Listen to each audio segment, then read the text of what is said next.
Ասում են, եթե ձի են գողանում, ուրեմն գնչուի մատը խառն է։ Սակայն Սևան քաղաքում ու շրջակայքում գնչուներ չէին երևացել։ Մնում էր փնտրել ու գտնել ձիագողի հոգեբանության փայերի։ Օրեր առաջ, երբ Սևանի ոստիկանները նոր էին բռնել գողություններ կատարած խմբին, անդամների արտաքինն ու ներքինը գնչուական չթվացին։ Ի վերջո, նրանք կարող են ձի գողանալ զուտ հետաքրքրությունից դրդված, ազգային նկարագրի մեջ ունենալով ձիերի հանդեպ մեծ սերն ու ձիերին հասկանալու բնածին ունակությունը։ Հայ ձիագողերը հասկանում էին ձիերի լեզուն, բայց սիրո մասին խոսք չկար։ Ձիերն էլ մյուս բոլոր անասունների նման մորթում էին, միսը վաճառում, իսկ փողը բաժանում խմբի անդամների մեջ։ Այսպես էին մի որոշ ժամանակ ապրում Վահան Մարտիրոսյանը, Արման Հովսեփյանը, Արկադի Հովսեփյանն ու Տիգրան Սերոբյանը։ Երբ սեպտեմբերի 22-ին եթեր հեռարձակեցինք այս խմբի հանցավոր գործունեության մասին պատմող տեսանյութը, բացահայտվել էր ձիագողության միայն մեկ դրվագ՝ 2 ձիով։ Սակայն քննչական գործողություններով իրավապահներն ամբողջացրին խմբի հանցավոր գործունեության ողջ ներկապնակը։ Մայիսի 26-ի գիշերը փախցնում են 1 ձի,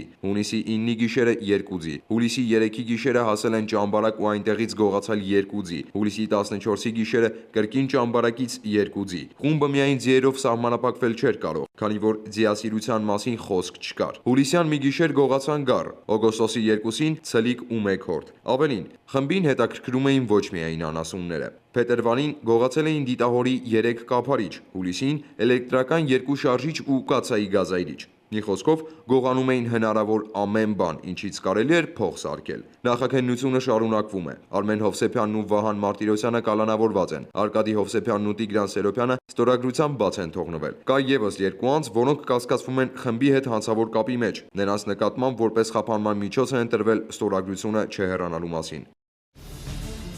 Ըստ Հայաստանի Հանրապետության ոստիկանության օպերատիվ հաղորդագրությունների ամփոփագրերի, հոկտեմբերի 3-ից 4-ը հանրապետությունում արձանագրված մարմնական վնասվածք հասցնելու 6 դեպքից բացահայտվել է 5-ը, գողության 6 դեպքից 3-ը, իսկ խարդախության 4 դեպքերն էլ բացահայտվել են։ Նախկինում կատարված հանցագործություններից բացահայտվել է մարմնական վնասվածք հասցնելու 3 դեպք։ Անցած 1 օրվա ընթացքում հանրապետությունում արձանագրվել է ճանապարհատրանսպորտային 4 պատահար, 1 մարդ զոհվել է, 9 ստացել տարբեր աստիճանի մարմնական վնասվածքներ։ Հոկտեմբերի 3-ին ժամը 19:30-ին ՎԱԶ-2107 մակնիշի ավտոմեքենան Ճամբարակ-Սևան ճանապարհի 6-րդ կիլոմետրին բախվել է Opel Vectra մակնիշի ավտոմեքենային։ ՎԱԶ-2107-ի վարորդը, 2 ուղևորները, Opel Vectra-ի վարորդն ու 3 ուղևորները մարմնական վնասվածքներով տեղափոխվել են հիվանդանոց, որտեղ ՎԱԶ-2107-ի ուղևորներից մեկը 24-ամյա Արծրուն Կիրակոսյանը մահացել է։ Կատարվում է քննություն։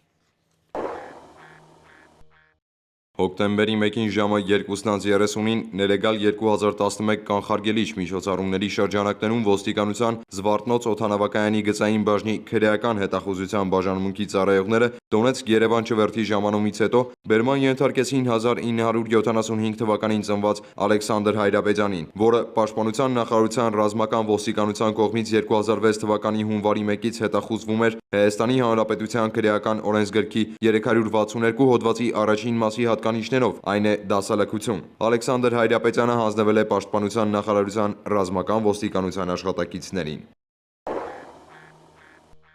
Սեպտեմբերի 29-ի ժամը 13:30-ի սահմաններում Արագածոտնի մարզի Բյուրական գյուղի բնակիչ Ռաֆիկ Հովհաննիսյանը տնից դուրս է եկել եւ այլևս չի վերադարձել։ Վերջինս տառապում է սկլերոզ հիվանդությամբ։ Հագին եղել է սև գույնի կեպի, մոխրագույն սինթետիկ սվիտեր, սև տաբատ եւ կտորից լաթեր։ Նրա գտնվելու վայրի մասին տեղեկություններ ունեցողներին խնդրում ենք դիմել ոստիկանության աշտարակի բաժին։